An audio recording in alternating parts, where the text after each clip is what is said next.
元からこの向こうの対角線めがけて切りまして、バラバラにしてあげて、バラバラにしてあげたものを上から泡が入ってる膨らんじゃってますから、切った時にこうやって右と左を逆方向にひねり上げてあげるんですね。そうすると泡ありますよね。この泡したいので、食材にかけてもいいアルコールスプレーを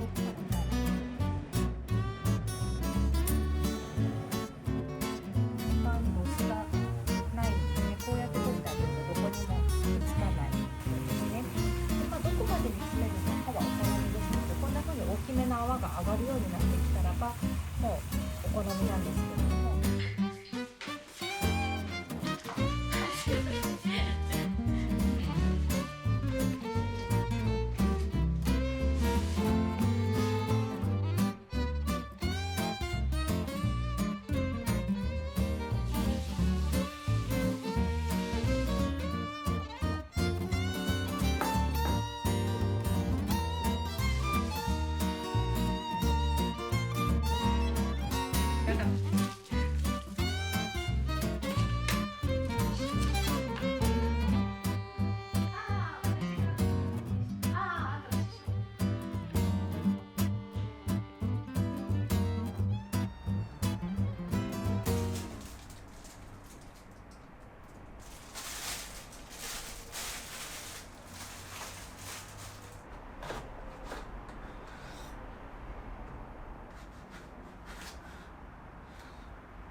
こんばんは。皆さん今週も1週間お疲れ様でした。いやー、6月もね2週目が終わろうとしています。関東は梅雨入りしたらしくって、やっぱなんかその低気圧の影響をすごく受けるので、私雨がね近づいてくるともう頭痛くなるんですよね。あと体が重くなったりとかして、そしてそこに加えてね、もう生理も始まって、もう本当に眠い、だるい、頭痛いみたいな感じのトリプルパンチをね今食らっています。でそんな2週目、ピラティスとか陶芸教室とか和菓子教室とかお教室系の予定がぐっと集中していたので、毎日ね外に出てましたね。なので人に会ったりするので、ちょっとだるさを抱えながらも気が紛れるというか、だましなばしね過ごした、そんな1週間だったかなと思います。で同時に私のブランドのね商品についてもいろんなものがねこう並行して進んでまして、まずは2026年版のレザーノートブックカバーご予約いただいた方の手元に今週中に渡ったかなと思います。発送開始からね完了まで土日を挟んだっていうこともあって、一部の地域の方はね少しこうお手元に届くのが遅くなってしまって、ご心配おかけして申し訳ありませんでした。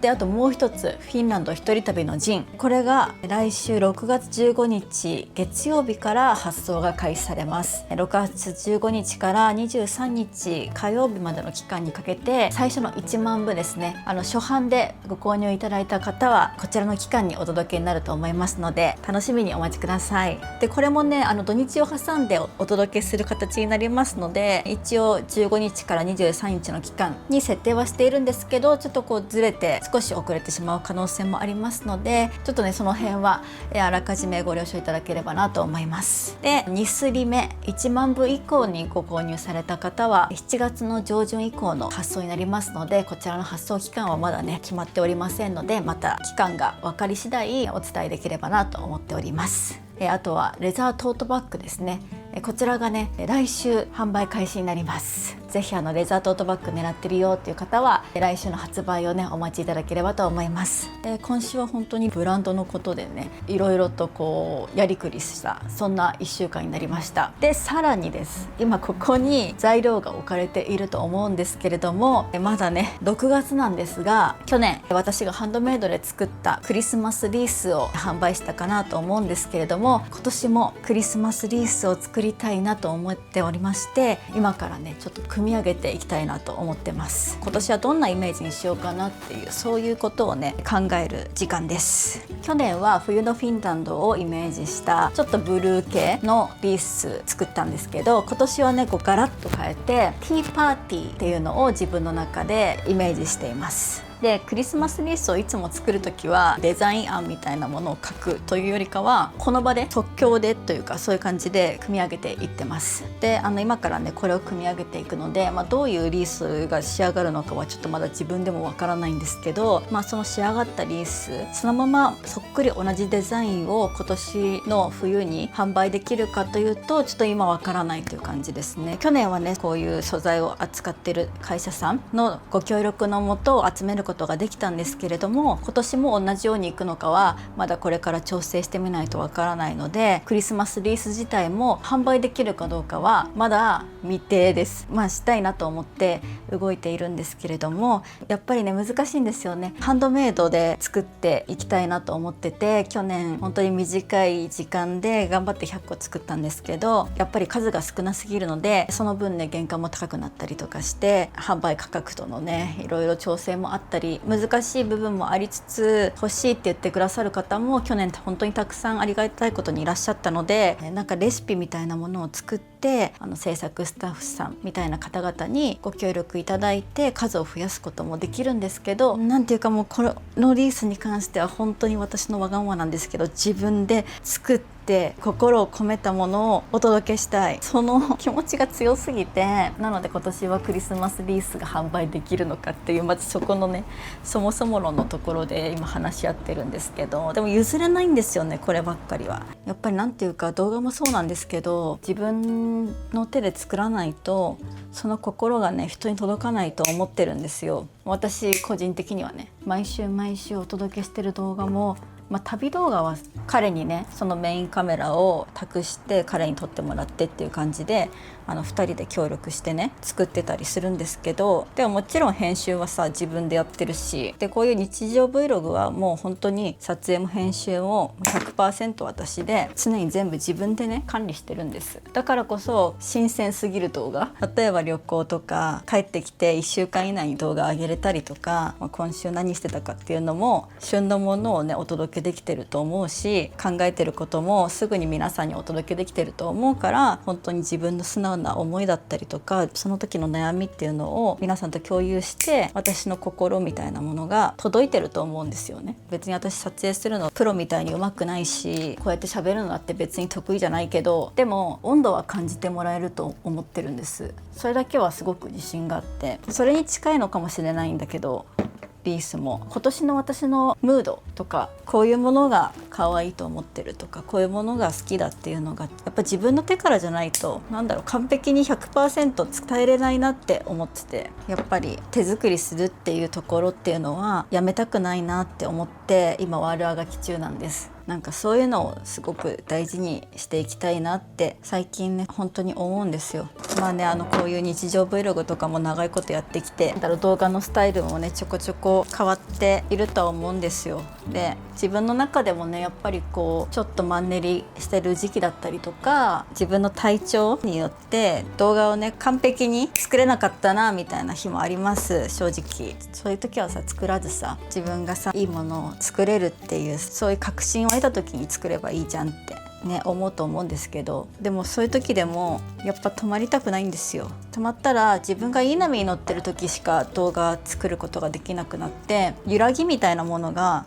お届けできないと思うんですよね。今年に入ってからというか、去年のフィンランド帰ってきた後とかかな、その後ぐらいから自分の中で揺らいでたというか、すごい病むというわけではないんですけど、悶々と考え事するみたいな時は割とあって、でもね、なんかこの前アリゾナに行ってセドナに行った時に、自分はねやっぱ言葉を使って何かこう表現するとか、あとはものづくりをしてね生きていきたい、そういう人なんだっていうのもなんか実感したんです。でまたこの1週間の中でこういうブランドの準備したりとか、あとは YouTube に関してこう彼と話し合ったりする中で、やっぱりそういう風に生きていきたいなっていうのが自分の中の実感であったので、こういうものづくり、あとは YouTube 活動、本を書いたりすること、全部自分がしっかりと関わること、それを自分がどういうモチベーションであっても曲げないでいこうっていう風に覚悟が決まりました。なので発信する活動いつまでやるのかなとかさ、終わりについて考えるのではなくて、ここから先も続いていく道をねちゃんと作っていく、そういうね自分になりたいしなれると信じて進んでね行こうって思ってます。でなんかそれをねしっかりとそう自分の中で消化できたのが本当に昨日の話で、本当に鮮度の高すぎるね動画をお届けしてるから、ちょっと自分の考えもまとまりきってるかわかんないんだけど、それをね思った時に、もう明日リース作ろうと思って、こうこんがらがっていたものをこう全部紐解けた感じがあったので、そういう時こそ生き生きと作業ができると思ったので、きっと可愛いリースできると思って今準備しました。完成を楽しみに。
This time is the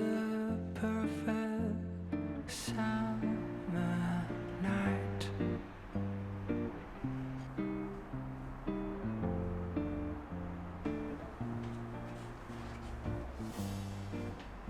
Those three words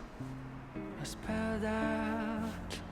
in your eyes.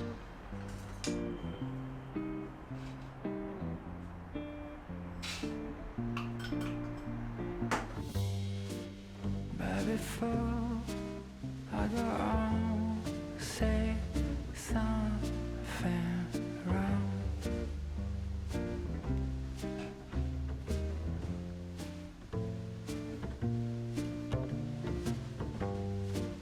I just hope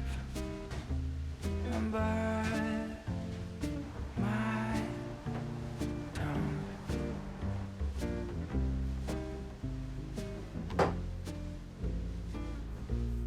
Cause you've been told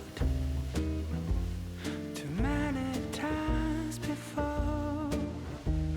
Yeah, you've been told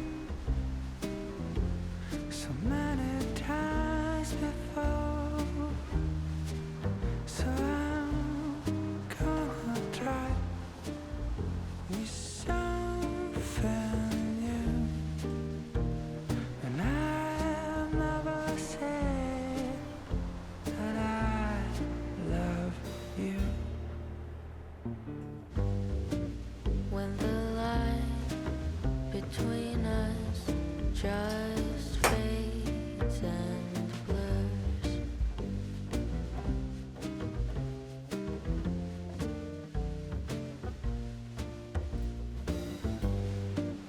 that's the time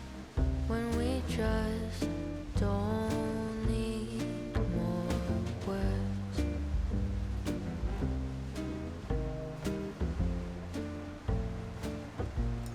Cause you've been told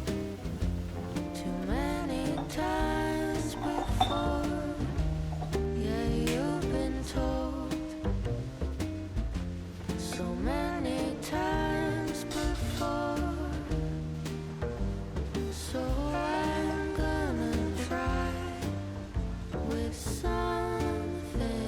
new. And I'll never say that I love you. Yes, I'm gonna try with something new. And I'll never say that I love you. 始まりました。最近ドラジオ第67回、今週もどうぞよろしくお願いします。よろしくお願いします。このラジオは私がこのお家にアトリエを持って、そして私たち夫婦が半別居生活になったということで、私たち夫婦の今をお届けするそんなラジオになっています。今週のホットトピックといえば紅葉取り支店開設です。おー、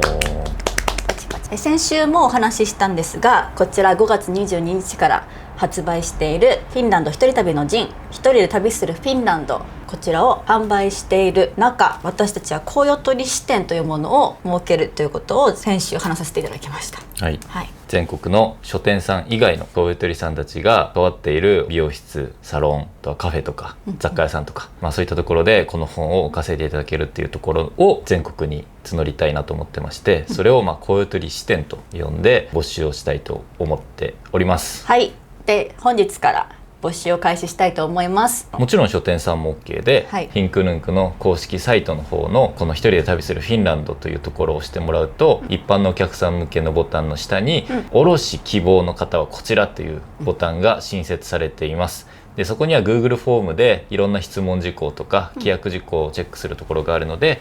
そちらをチェックしてもらって申請していただくと、いろんなやり取りをさせていただいて、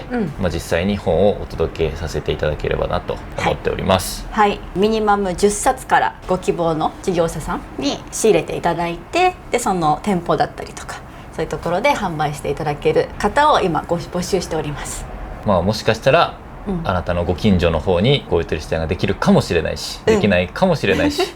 どうなるんだろう。本当アイデアベースで、どこまでこういう鳥たちが広げてくれるのかっていうのは、そしてつながってくれるのかっていうのは、ちょっと様子を見ながら進めていければなと思ってるんで、ぜひ申請だけでも興味のある方はしてみてください。よろしくお願いします。そして実際にお取り扱いを開始していただいた店舗さんは、例えばラジオだったりとか、あとは私のインスタグラムまたはヒンクヌンクのインスタグラムなどでお取り扱い店舗として紹介させていただいたりしますので、皆さんそれをチェックしてお近くにあったら行ってほしいなと思っています。はい、楽しみだね。ドキドキじゃない？まあまあちょっとずつね、広がればいいかなっていうとねころですね。はい、はいぜひよろしくお願いします。であとコウヨトリつながりで言うと、うん今週陶芸に行って、はい陶芸教室の仲間といろいろ喋ってる中でコウヨトリスタンプ LINE スタンプの話になったのねでなんか友達に私がプレゼント自分でしたこともあるし、うんもちろん友達が買ってくれたりとかして周りの友達みんなコウヨトリスタンプ持ってるのでなんか使ってるよって言ってもらって、ウオーっていうスタンプ、はいはいはい。あれをねよく使うっていうのと、あと私は買うよってやつこれをなんか旦那にうんなんかを購入するせめぎ合いの LINE してる時にうん送るからめっちゃこの2つ使うって言ってLINE スタンプって販売するまで知らなかったけどさ、販売側はさ、うん、その自分のスタンプがどれぐらい毎日使われてるかさそうそうそう。見れるんだよね。見れる。いまだにね200件以上ねやり取りされてて。 1日そうすごいよね。そうでなんかね、うん地味に売れ続けてるっていうなんか嬉しいなんか意外と使ってくれてるんだなと思うと面白いよね。私もめっちゃ使ってて、特にあなたとのやり取りの時はもうほぼコウヨトリスタンプでやり取りしてるじゃん、うちは何よく使うかな。だいたい了解じゃない。了解と、あと今から帰るも割と使えて、あと OK とおはよう、そうね。あとねそれなっていうのは友達とよく使う。意外とごめんっていうスタンプ全然使ってない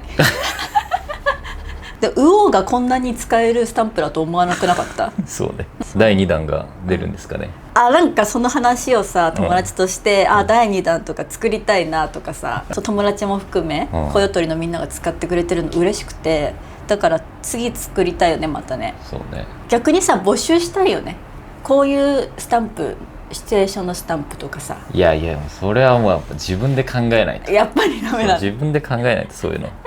でまたどこかでコウヨトリスタンプね2作りたいそうね。なーなんてね思ってますね。これからも LINE スタンプよろしくお願いします。よろしくお願いします、おーって。あとなんかある最近今週。とうとおう FIFA あワールドカップが開幕します。そうだ、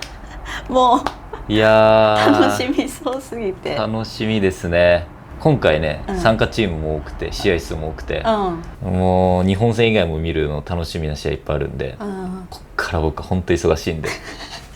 次のラジオとか疲弊してる可能性ある。もうしかも今回アメリカ、うんカナダ、メキシコでやってるから、うん時差の問題で、うん結構朝とか午前中なんだよね。確かに。だからまた早起きをちゃんとして、うん夜は早く寝て、じゃあどれぐらい行きそうですか日本は。まあこうじゃあ予想だけしとくか。せっかくだそんな好きもうねなんだ。どっちかなの。何がベスト32かベストベスト 4？ 4。どっちか。ベスト4まで行ったことあるの日本って。ないね。ベスト16止まりだから。32か 4なの。そう。全然こんな雲泥の差じゃん。グループ予選を突破したら、うんもう超強いチームに当たる可能性が超高いって言われる。うんもうブラジルかモロッコっていうね、うんもしそこにうん勝ったら、うん。その後はね割といけるんじゃないかじゃあベスト4とかやばいじな。いややばいね。サッカーファンの人もそうじゃない人もゃん。ね、楽しみに。楽しみ見ましょう楽しみに、私も一緒に見ます。そう決勝はねハーフタイムにそうだよなぜかBTS くらい BTS のライブがあるって。そう知らない人いっぱいいると思うよ。本当さ BTS ファンのコウヨトリさん決勝。いやなんか俺もね絶対見よまだ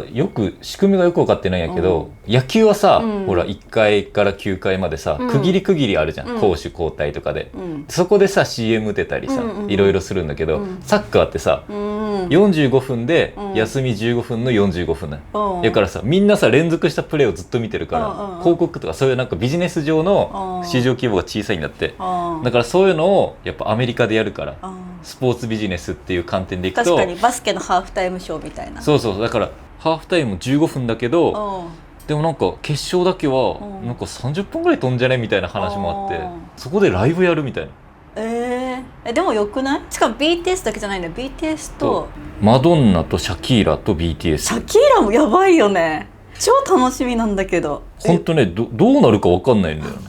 すっごい楽しい。今回ワールドカップそういうのあってすごいしさ、日本もさ、JO1 と INI でさ、おー JI ブルーで出てきてさ、はいはい、私まで流れてきた。私歌えるからね、同じ景色をみたいなやつでしょ。めっちゃいい曲だろ、おなんかやっぱさ、なんだろう、こういうサッカーファンじゃない人も取り込みないと、やっぱりさ、サッカーの未来が。そうそう、アメリカ、メキシコ、カナダだから、時差の問題で日本の試合の中継って、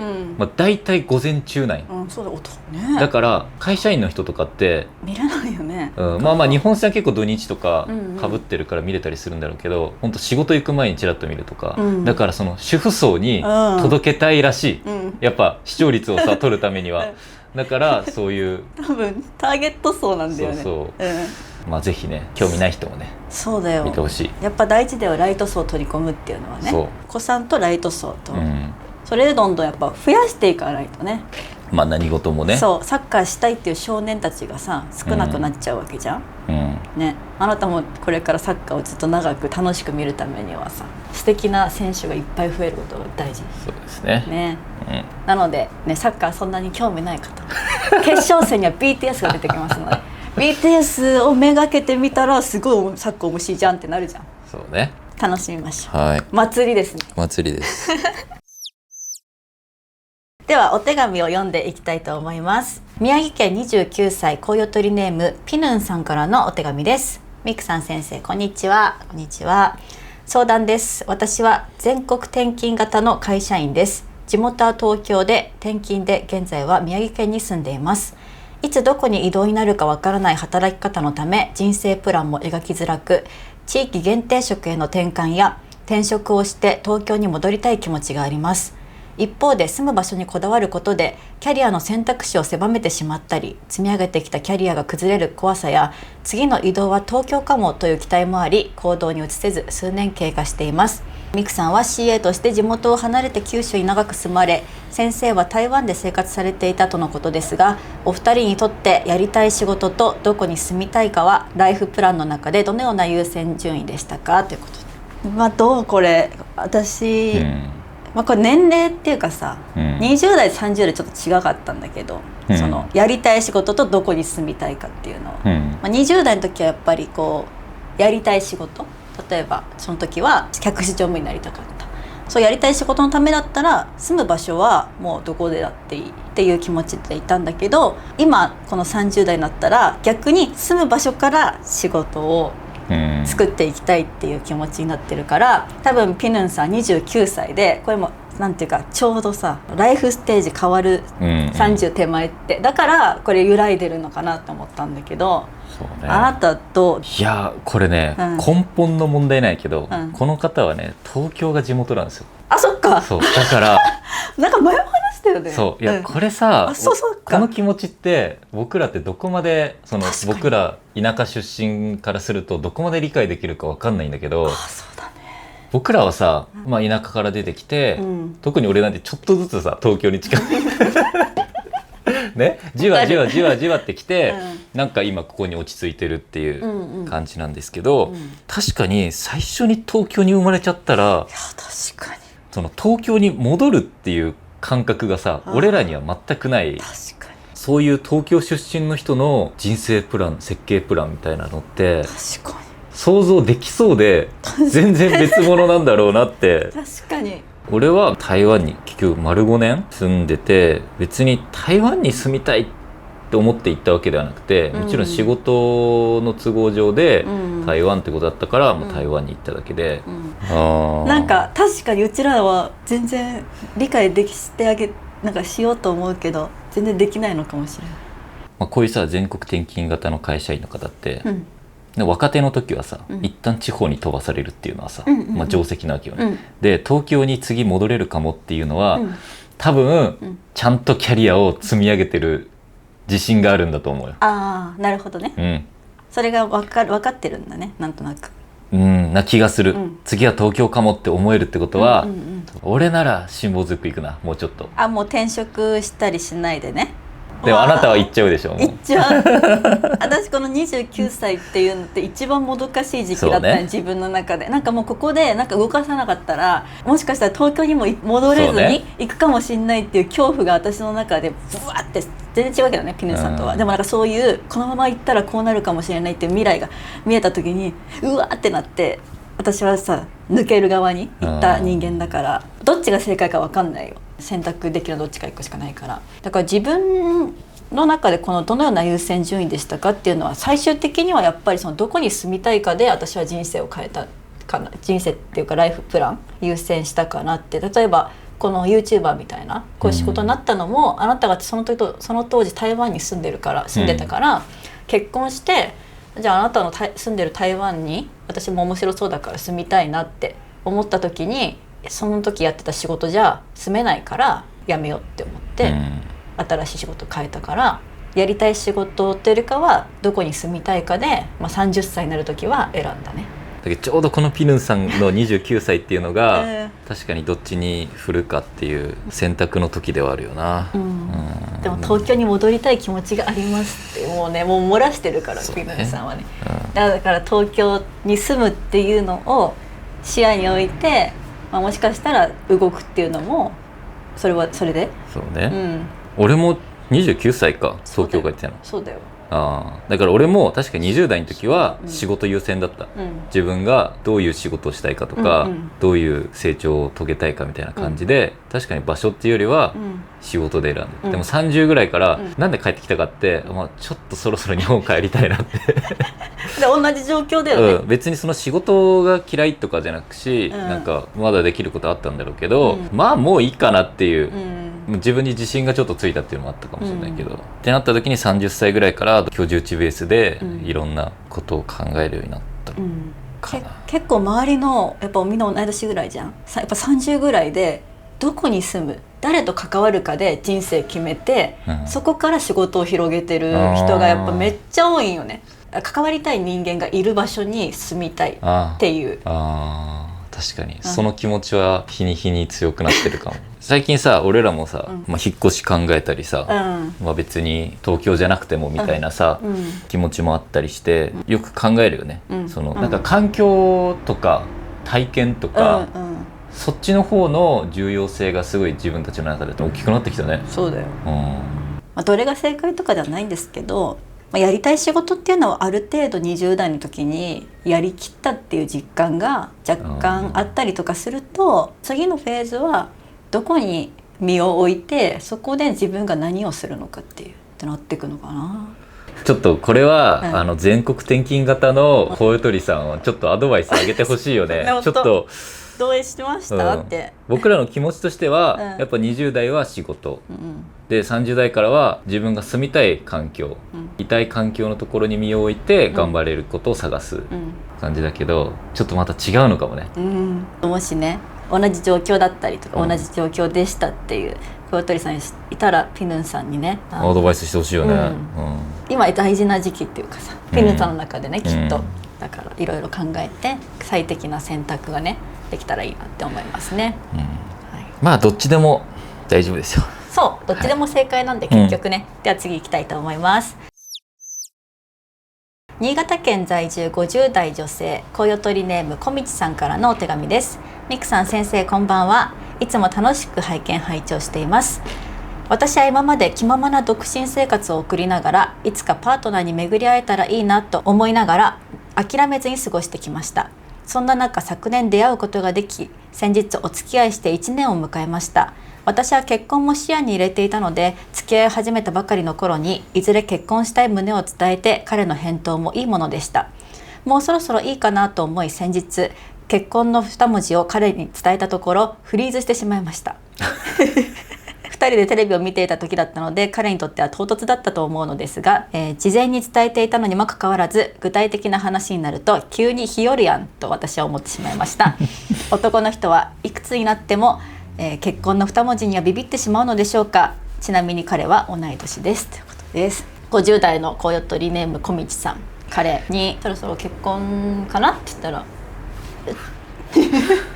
けいやー目が怖かったんやろな小道さんの小道さんの柔らかく言ったつもりだけど多分もう目の奥がもう座ってたやろねそれにフリーズしちゃったうん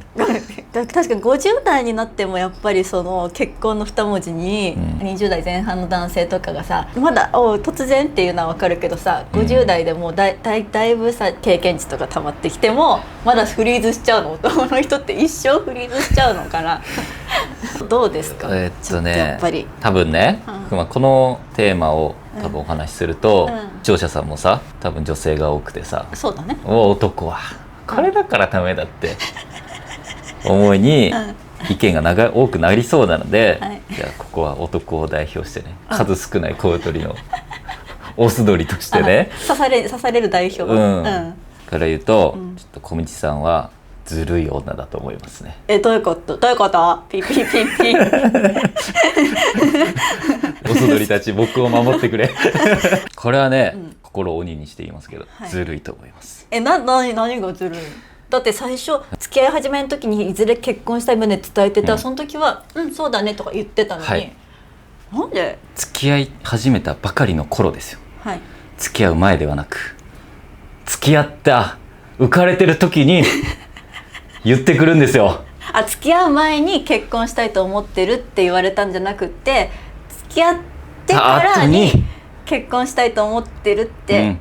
言われて、それはタイミング的にずるい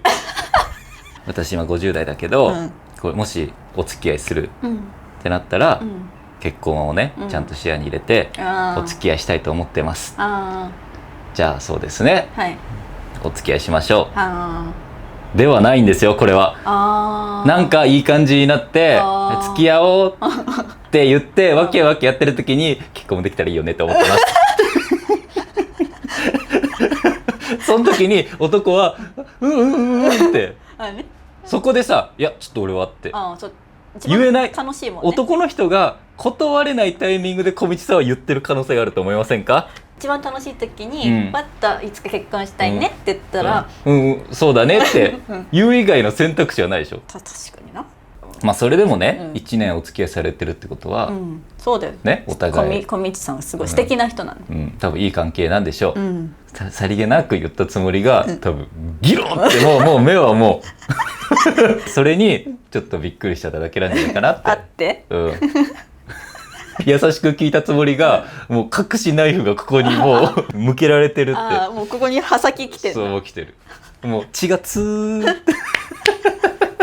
やっぱその男性にとってさ、もう結婚っていうのはものすごくこう、うってなるものなの。だってさ小道さんも彼も50代でさ多分お互いさ一人の人間として確立してるわけじゃない。じゃああなたははい自分が15歳ぐらいの時に、うん今の35歳の人のことをどれくらい大人だと思っていて、うんそれに今自分はどれくらい達してると思いますか？僕たちはまだ50歳に到達したことはありませんが、50歳の人はすごく大人びていて、きっと人間的にも精神も安定していて、懐の深い人間になっていると思ってますよね。はいじゃあ今15歳のあなたから見た35歳と今の35歳比べてみると、今私体感5歳だもん自分が思ってたより大人じゃなくてびっくりした。っていうことはきっと15歳の時に思っていた35歳と同じように今35歳の我々が思う50歳はもちろん深みが増すことはあると思うよ、でも根本のものとか50歳でも多分10代の時と同じ悩みを持つこともあるだろうし、むしろ悩みが増えて複雑化している可能性も大いにしてあると考えると、別に50歳だから堂々とそこをうまく対処できるかっていうのは全く違う話であって言いくるめられてる気する、まあでも確かにわかる、50歳だからってってならないよね。何でもうまくできるわけではないよって確かに、じゃあそれをじゃあ一旦置いといて、やっぱりこう男性っていうのは結婚の2文字が出てくるとフリーズしてしまうものなの？どういう気持ちでフリーズしちゃって、じゃあそのフリーズを解いて結婚しようってうまく持っていくためにはどういうふうな道筋をこちらが立てればその道筋に歩いていただけるんですか？やばい今オスの代表してフリーズしたちょっとこうあなたの別に主観っていうか、うんだけでいいよ別に、で俺の主観でね、うん言わせてもらうと、20代の頃のあなたは、うちに泊まった時とかは朝ベッドメイキングして、もう俺が起きた時にはもう化粧もしてて、すごいいろんなものをきれいにして家を出て行ってたけどけどね、うおしとやかな、僕の2歩後ろを歩きながら、大和なでしこ大和なでしこな感じでしたよはいそうですねね、はい、今やもう2歩先こ騙されたよね、っていうように、うん女性はね、強くなっていくんだよやっぱ50代の女性を止めれる男はいない、確かに。そしたらじゃあ小道さんはもう彼の首根っこ掴んで、もうここに書いてっていうぐらい、もうそろそろいいかなとかいうちょっとこう刃先を向けるよりかはもうむしろ刺しに行っちゃった方がもう観念します。まあその可能性はあるよね、うんこの男性もいろんなことを多分そうだよね。ね抱えるじゃん、う人間ってさ、年重ねると、んその中で、まあもう刺されちゃった方が楽かもね。の方がむしろ清々しくあるっていう、なんか小手先のテクニックをみたいなのをちらつかされるよりかは、もう結婚しようよって強引にっていうかこうグッと来てくれた方がグッといける可能性はある。いや多分ね小道さんはすごい策士だなとも思うし、とってもモテると思う。いやそう、小道さん分かるの、すごくモテる女性だと思うの、この文章を見た感じだと、まあ、もう言っちゃっていいんじゃないかなっていう、私もそう思うね、この恋取りネームで小道ってちょっとさ遠慮がちな名前を確かにつけつつ、多分性格はすごいメインロード歩きたがるタイプだと推察されますんで、でもそれがきっと小道さんの素敵なところであり、こうやって気ままな独身生活を送りつつも、しっかりとこう素敵な人に出会ってお付き合い1年していて、結婚したいねっていうのはもうって多分言わせてるっていうところはすごく魅力的な人ってことを彼はきっと気づいてると思うから、あとはもう確かにもうこのまま勢いでいっちゃった方がいい気がするな、な気もしてきた。面白い。面白いね。女性はこの結婚にグッと迫る時にいろいろ考えるからね、みんな周りの友達と話しても、私と同じこうやっておしとやかな女性を演じて、気づいたの結婚全く違うっていうパターンでそう騙されたって言って同じ反応してるから、だからきっとね小道さんやれると思うのよ。そうね、きっといい結果になると思います、はい、では次行きたいと思います。東海在住28歳恋取りネームゆめみかんさんからのお手紙です。みくさん先生こんにちは。こんにちは。お二人は結婚されてから相手の〇〇なところが自分と合わないな、ちょっとやだな、でもそこも含めて好きだなと思うところはありますか？ちなみに私は38度の高熱で寝込んでいる時、買い物に行っていた夫がゆめみかんちゃんの好きなファンタグレープを買ってきたよとさも自慢げに帰ってきたところです。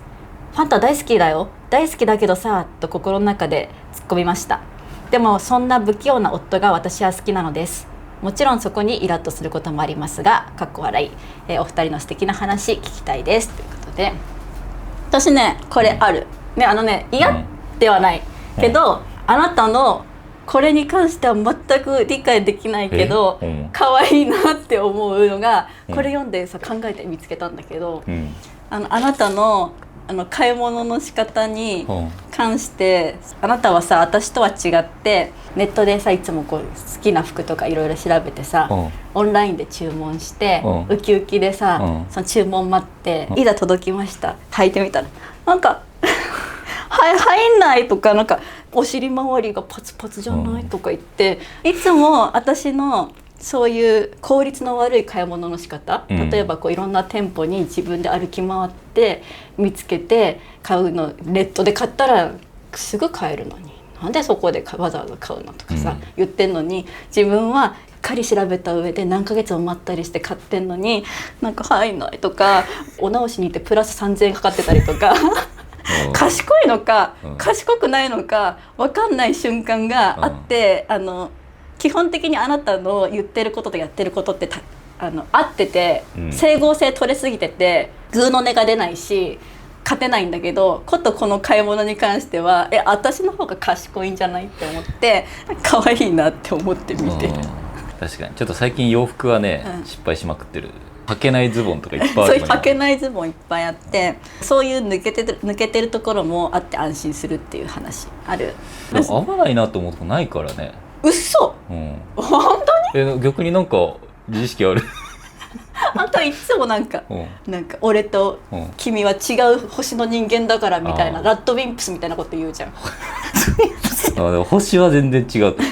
思う。もう使ってる言語も違うぐらい。あ、そうじゃん、そう、話が合わない、噛み合わんね噛み合わないっていうね。でもやっぱアリゾナから帰ってきておうおう、もう1ヶ月ぐらいはい、スーツケースやっぱ出しっぱなしでいつ片付けんだろうな、ちょっと嫌だな、だね。ダメだよちゃんとそこ含めてなんか好きでちょっとカバーしてもらって好きとか可愛いなとか。合わないなとかじゃないけど、この人いつまで同じミスするんやろうって何思うのは、それちゃんと着地する？カフェとか行ってさ、うんなんかケーキとドリンクのセットみたいな頼むときに甘いケーキとうん甘いドリンクをうん毎回頼むや、抹茶フラペチーノとチーズケーキとかね、とか頼んで、うんすっごい楽しそうにさ意気揚々とさ頼んでさ、で美味しそうに食べるけどさ、うん半分ぐらい食べたらさ、甘いのと甘いのでちょっと甘すぎるわって言って毎回半分苦行みたいに食べてるところが確かになんか変な人だなって思って。あれ何なんだろうね。あとなんだっけ、蕎麦屋さんでもそうなよね。俺はいつも夏でも冬でもせいろを食べる。でもうそれがもういっちゃん好きやから。で、たまに季節のあったかいお蕎麦も食べるけど、その時でも絶対にせいろは別で頼む。ああ、そうね。なのにあなたは月見そばとか、ああ、そうなんかとろろそばとか頼むよね。だからなんか結局せいろにすればよかった毎回わかる。でせいろにしなよって言って、いやー月見そばでなんでって思うよね。そうなんか注文の時だけ浮かれるんよね、わかる。あなた。わかる。確かにそれは確かに笑ってくれてるよね。えって思う。あとはもうこれもあるわ。もう最近いっぱい出てきてんじゃん。何食い尽くし系旦那が話題だったでしょ。そう食い尽くし系旦那っていうのはそのお子さんとかいる家庭でお米をさ何合も炊くじゃん。行って、今日と明日の分とかそういう風に奥さんは考えてご飯を作ったりとかおかずを作ってんのに、1回のご飯で全部旦那が食べちゃう。とかその明日用のヨーグルトとかを夜中に食べちゃうとか、そういうことでしょ。それが食い尽くし系旦那ってやつ。でその話を聞かされて、それまんま食い尽くし系妻じゃんって思って、うちのもう一個の住んでる家の方の冷蔵庫とかって、上2段あなた下2段俺なんよ。ああそうね。俺は俺で今食べるものある程度固定してるから、例えばそのバナナを買ってバナナとヨーグルト一緒に食べるから、バナナが5本入りのバナナだったら、ヨーグルトも5個買って帰るわけ。納豆の数とか、そのキムチの個数とか卵の個数とかも全部計算しながらやってるわけ。そしたら1回の買い物でそのセットが買えるからっていうことをやってるのに、チャーハン作るから卵1個もらっていいとか納豆食べていいとかさ、俺のもずく酢食べていいとか、食い尽くし系だよ。なんか食べようと思ったらないんだよね。でもなんかあなたが自分が好きで食べてるものを私も食べたいって言うとちょっと嬉しそうだから、卵とかもらうねとか言っててもなんかちょっととか言いながらなんかニヤついてるからちょっと嬉しいんだと思ってる。いやそのサイクルに余裕がある時はいいよ。でもあなたラスイチの卵とかをさ平気で来るやん。いけるかなとか言ってそう聞くけどね、一応毎回食い尽くしてるよね。あと冷凍ご飯とかもさないってそういうのが機嫌がいい時は楽しくさ、うちらなんかネタ見たくなって、機嫌が悪い時はそこから若干喧嘩になったりとかっていうのが夫婦じゃないやっぱね、ちょっと喧嘩したりそれが笑い話になったりっていうのが夫婦よなうまくまとめてるそうじゃない？そんな感じで今週は以上にしたいと思います。はい、なので最初冒頭でお話した通り、こちら一人で旅するフィンランド、こちらの卸絶賛募集中ですので、卸希望の方はヒンクヌンクの公式サイトから問い合わせフォームにお問い合わせいただけると嬉しいです。はい、はい、あと最近トヨラジオでは引き続き私たちへの質問、お悩み、トークテーマなど随時募集してますので、動画のコメント欄に声取りネーム、居住地、年齢を記入していただいてお手紙いただけると嬉しいです。はい、はい、それではまた次の動画でお会いしましょう。バイバーイ。